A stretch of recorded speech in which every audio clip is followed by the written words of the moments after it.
what is neuroplasticity, why we want to know about it, and how can we use it on our favor, right?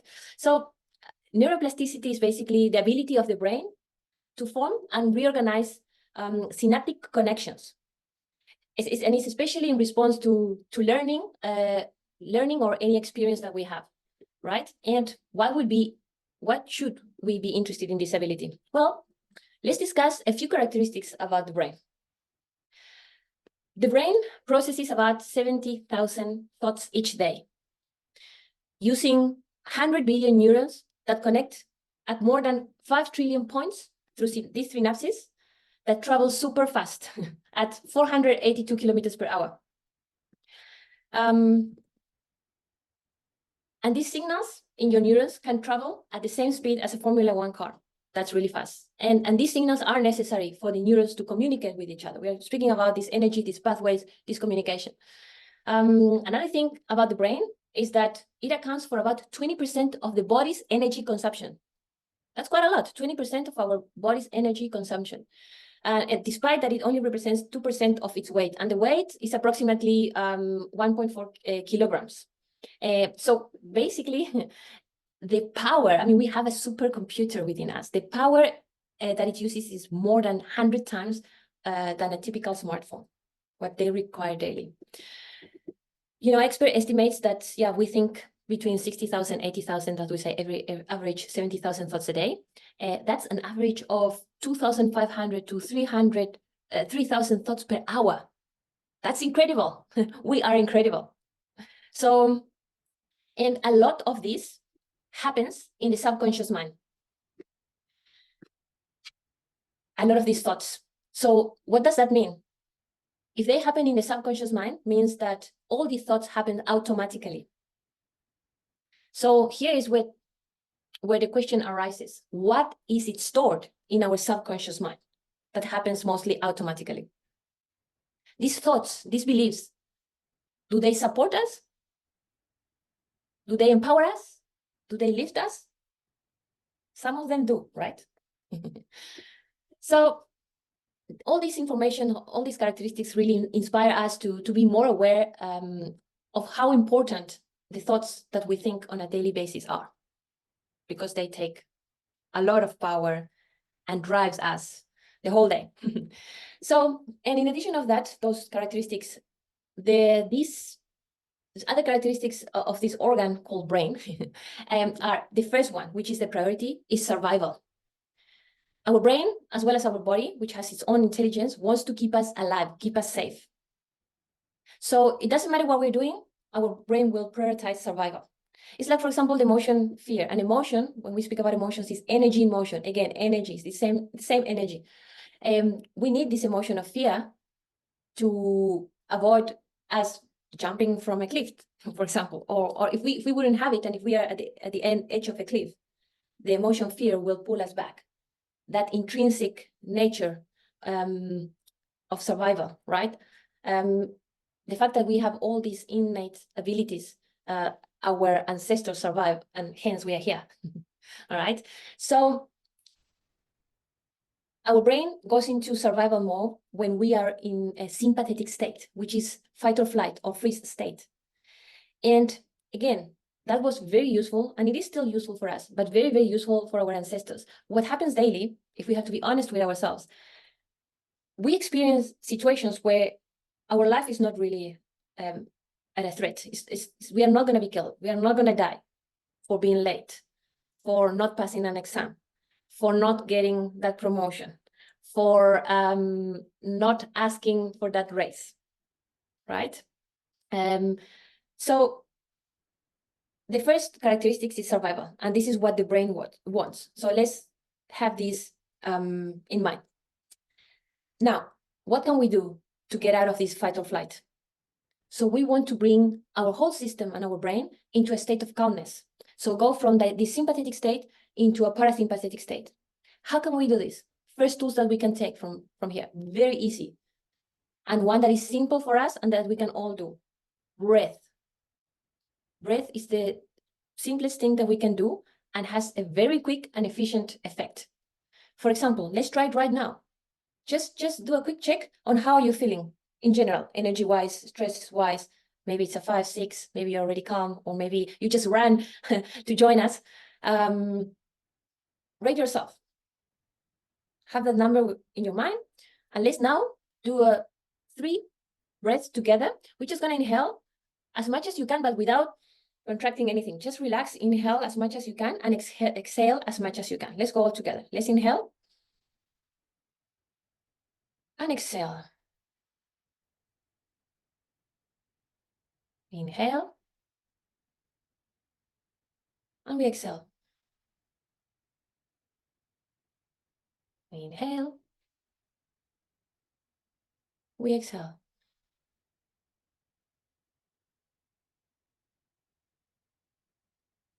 And give ourselves a smile as well. Just very simple. Just raise your hand if you are feeling more calm, relaxed, grounded. Yes. Yeah, I also feel it. Even my pace. It took us, what, 30 seconds? Right? It's that easy. We already changed our state. Okay, I have a raised hand here. Let me lower the hand. All right. So that's one way. Another way is grounding ourselves. Whatever works for you. Grounded, you can walk barefoot, ideally on the soil, forest, go for a walk, go to the beach, swim. Immersion, going into the water, is also grounding. It's calming the nervous system down, coming to the center. All right? So survival. Then another priority that the brain has is familiarity. The brain wants to favor familiarity. Remember, we are processing 70,000 thoughts a day. It's a lot of things that we do. Imagine driving. When we starting to learn how to drive, we were so attentive to everything, making mistakes and tense in the driveway, in the drive seat.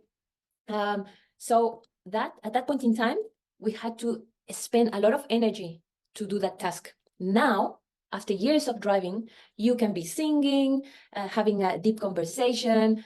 Our thoughts are somewhere else. We suddenly don't even realize how did we arrive to our work, but we did it because we have done that so many times that our brain, that our body already knows how to get there. Actually, there's this study where people were going to a hypnosis workshop, right? And as an experiment, they were asked someone to come in. This lady came in and she was asked, okay, she drove, it was in the state, from one city to the other one. How many lampposts did you pass from there to here? She was like, I don't know. He said, well, more or less. She was like 50, 80, 100, I don't know. I was like, all right. So what they did is they put her under hypnosis and they asked the same question. How many lampposts did you pass from this city to that city? 315, like this. She got it. She knew. Why? Because everything that is happening in our environment, we are picking it up right now. Even what's happening behind me, next to me, in front of me. Our subconscious mind can process it. Our conscious mind can't, but we are still processing. That's why it's very important, our environment, our thoughts, what are we doing? And you will see now with the process. So familiarity. So what does this mean?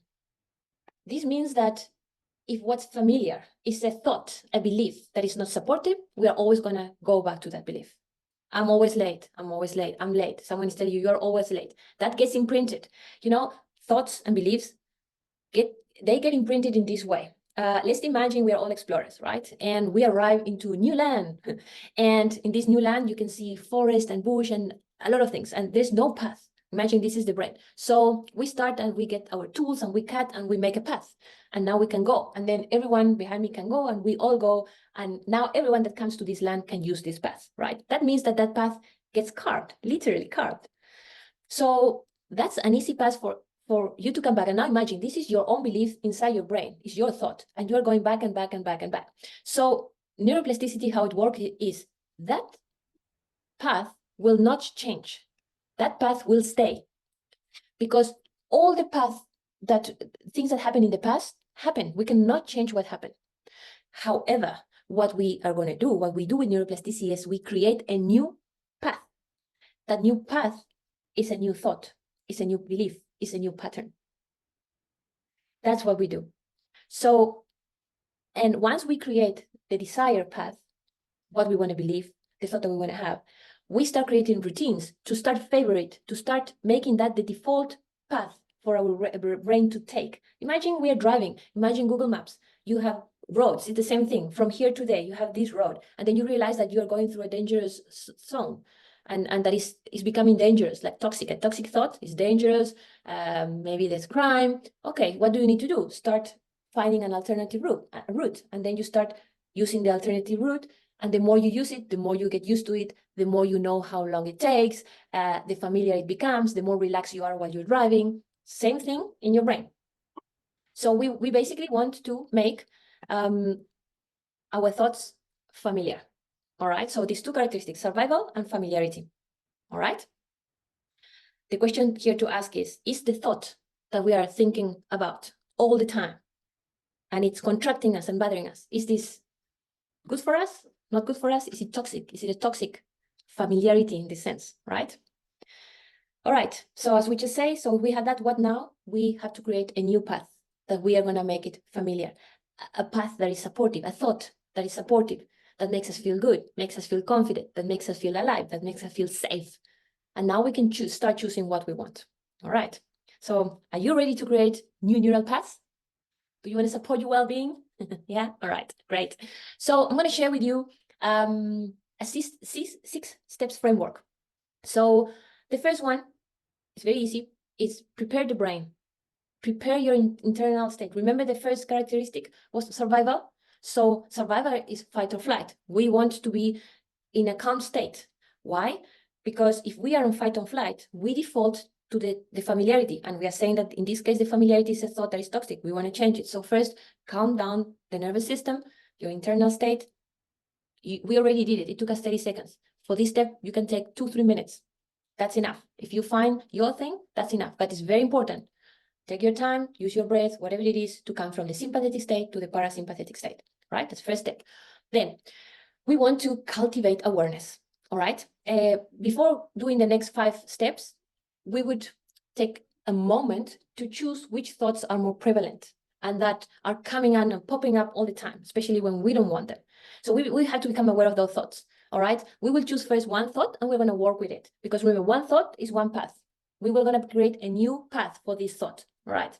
So once you choose that thought, maybe it is, I'm always late, or I'm not good enough, or I procrastinate, or I'm a lazy person, I'm not an athlete, or I'm a lazy person, or I overwork, or whatever it is. You choose your thought that you want to change. All right, so you can take 5 minutes to answer these questions, to go deep into them. And there are four signals here that will tell us a lot about this thought. One is the emotional one. What am I feeling? So let's take, I'm always late, just because it's one that a lot of people work with. I wonder why. All right, so what am I feeling when I think I'm always late? I'm always late. Look, I'm always late. I'm gonna be fired. I get overwhelmed. I get anxious. Look, two emotions already, right? It could be you have fear of the consequences of being late. I feel I'm late. It makes me angry because I know what happens later, and it's different for everyone. We must need to find what's the feeling. What am I feeling when I think of that, right? Then the second one is behavioral. What am I saying and what am I doing? What am I saying? Maybe I'm saying it, I'm thinking it, I'm always late. What's the actual phrase? I'm late, I'm always late. Oh, I'm always late with this person, or whatever it is, right? Or I'm late at work. And what am I doing? Maybe this triggers when you open the door in the morning. As soon as you open the door, you look at your watch and you think I'm late. So what are you doing? Or maybe you're in your car.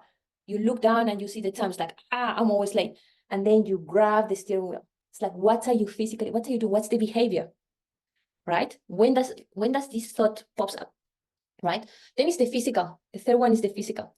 So where in the body is it represented? If I think I'm always late, maybe my shoulders, maybe it's heavy, maybe it's in my TMJ, maybe it's, if I'm driving, gripping the steering wheel. Where in the body is it represented? If we pay attention, we will discover this. And it's very important because this gives you information about the whole picture of what's happening, right? Where is it coming from? Then it's the perspective. What is my perspective? What is my viewpoint? Why? What is time? Oh, time, you must respect it. Okay, what is time? Well, time doesn't exist. It's in a continuum. What's your perspective about time? Like, go deep into what does it really mean to you, and why did you give that meaning? Where did you get it from? Who taught you that? Are you copying someone? Is someone telling you something? Is it really you who believes that, right? So the emotional, behavioral, the physical, and the perspective, right? We are cultivating awareness. 5 minutes. I know it sounds a lot. The more you do it, the easier it becomes. Eventually, the more you practice, you can do the whole thing in 5 minutes, really. Then the next step is to reflect a little bit deeper in each of these signals, in each of these, investigate where this thought is coming from, right? Like, let's go back to the emotional. What am I feeling? I'm feeling anxious. I'm feeling worried. Okay, why do I feel this emotion? Where does it come from? Am I copying someone? Did I learn it somewhere? Go in deep. What are other emotions? I mentioned two, but maybe, well, I also mentioned others. Maybe it also makes you angry. The first reaction is overwhelmed, but then it makes you angry with yourself because, oh, I did it again. Oops, I did it again, right? Well, that's emotional. So we reflect a little bit deeper into it. Then behavioral, we go back to the behaviors. How are those feelings affecting the behavior? How does me becoming overwhelmed, like I leave home, I say, oh, I'm late. I sit down in the car and, oh, I'm late. I'm gripping, physically, I'm gripping the steering wheel. And then it's like, how is this affecting me physically? Getting tension, tension, tension, tension. I arrive at work already with a headache, right? Tension, tension, tension goes up. These things, we want to understand the effect of this toxic thought, okay? And then if we think about behavior, we start tensing. Does this make us angry? Makes us sad? Makes us irritable, irritated? How does our behavior change because of this thought? Do you see the pattern, the triggers? Again, going deeper on the physical. How does these emotions and behaviors that we are speaking about affect the body? I just gave this example of pressing and getting tension, physical tension, or clenching the teeth. Is very common to clench the teeth. All right, and we don't even realize that we're doing it. We realize weeks or months later when we get jaw pain, right? Okay, and then perspective. Again, why do I have this perspective about time? Who taught me this perspective? Who taught me what time is, what I need to do, or where did I learn it from? Okay, there are many things that we learn from our caretakers the first 7 years of our life, and that gets stored. And those are things that can be changed because, as we are saying, it is possible to change it, but they are still stored there. We need to first know that they are stored here in the subconscious mind. All right. All right. And with all this information, this takes 5 minutes, 8 minutes to do all this, because you go quick and just see what comes up, right? And then you take a piece of paper, blank paper, and we literally draw this toxic thought into the paper. So we put in the middle the name of it. I'm always late, whatever it is, exactly your own words, because for you it might be different. You write it in the middle of the page. Then you got, okay, emotionally, what emotions it is attached to, all right? What's the behaviors? And you just write one words, right? What's the physical sensations? What's the perspective? What are you going to get? A mirror, a drawing, a photo, a picture of your thought. It's like looking at your thought. And when you have this, you can it's easier to start identifying the patterns. The connections between the emotions, the behavior, the physical sensations, and the perspectives that we have. So it's important to identify the patterns and the triggers. And then the last step is we want to create equanimity. We want to create this balance. This is when we want to create the new thought pattern, okay? This can be an affirmation. You can use lofty questions. So you want to redefine that thought. We're going to redefine the thought to something that is supportive, that lifts us up, right? And this is when we create the new thought.